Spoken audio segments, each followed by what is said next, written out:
Tafuteni sera. Mkuje muambie hao wananchi ile kazi mimi ninafanya ni vipi mtafanya zaidi. Lakini kama hamuna mtakipata. President William Ruto is now pleading with the opposition to share ideas on how to run the country better. But didn't he say he had a plan and the plan was working? Kwa sababu watu wengi ni wale Thomas. Oh, mnasema ati Yesu amefufuka ako wapi? Mbona hatujamuona? Now, Rigathi Gachagua, after being loudly impeached, emerged from the US this July with the most brutal takedown yet, accusing Ruto of running a government of abductions, lies and killing children. This sharp twist mirrors the same frustration former President Uhuru Kenyatta once felt with Ruto. So what's really going on behind the curtains?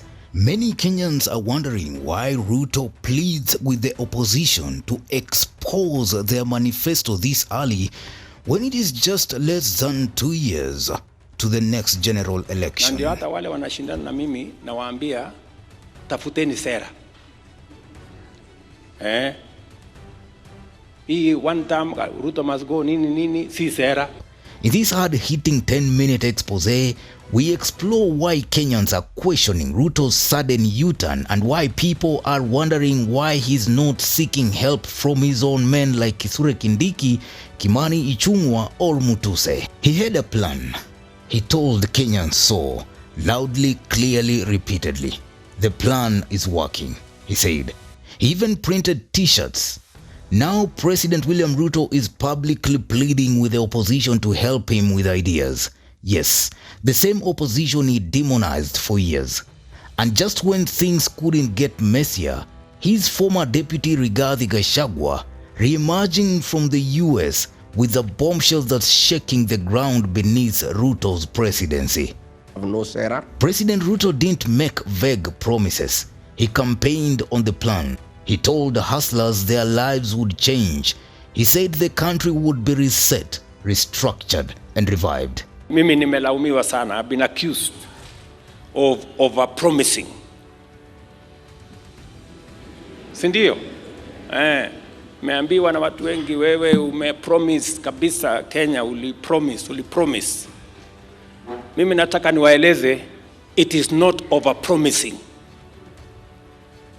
We are raising our ambition as a nation. Yet, many Kenyans argue that inflation is biting, unemployment climbing, and now a desperate public call for opposition ideas.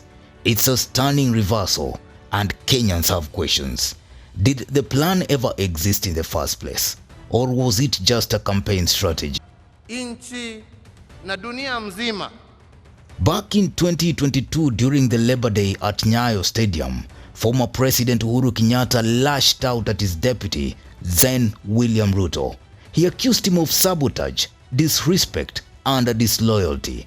Ruto didn't even attend the event. Badala ya kuja kunisaidia, kuniambia niko na mawaidha hii na njia hii na njia hii, njia ambaye tunaweza tuokoe watu wetu wakati tunagojea mambo haya yaishe, wewe uko kwa soko na matusi. Na wewe unajiita kiongozi. Na unajiita ati wewe ndio sijui namba ngapi katika nchi ya Kenya. Uko wapi? Badala ya kunisaidia kuondoa hiyo shida, wewe uko kwa soko kusema ulizeni ule. Basi si ungewacha uniwachie mimi nitafute mtu ambaye angenisaidia jameni.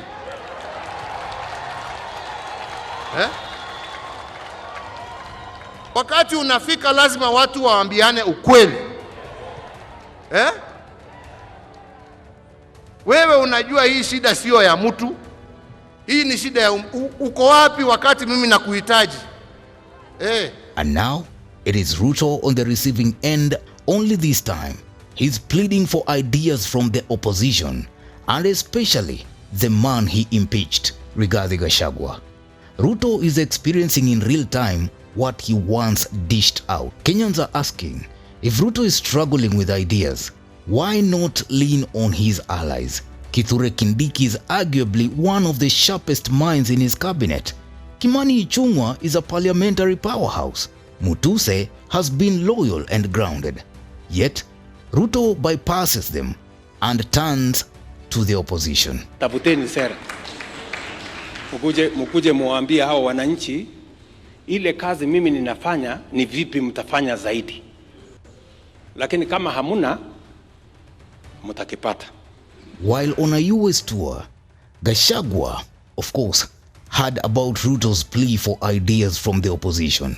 His response, brutal, surgical, devastating. William Ruto, I have seen when you were in Machakos, you have said that the opposition have no policy, have no sera, and you need to know how they will improve on your policies and your programs. Mr. President, it is not possible to improve most of your programs. Your biggest program is lying. We obviously cannot improve on it. We want to bring a new government to put an end to lying. Mr. President, your legacy is abduction. How can we improve on abduction? We shall bring an end to abductions. Mr. President, your other big legacy is killing young children. How can you challenge us to improve on killing young children? We shall stop it and never allow it. William Ruto, you have done so well in corruption. How can you challenge us to improve on corruption? We can't, of course. We must bring an end to corruption in our country. William Ruto, you have done so well in destruction of institutions of oversight. You have captured parliament. You have captured all institutions of oversight. How can you ask us to improve on destroying institutions? We will restore institutions so that they can provide oversight. Parliament will be independent. Judiciary will be independent. All other organizations of oversight will be enhanced and funded. Of course, it is mannerless for you to ask us to improve on raiding the payslip. You have raided the payslip. How can we improve on that?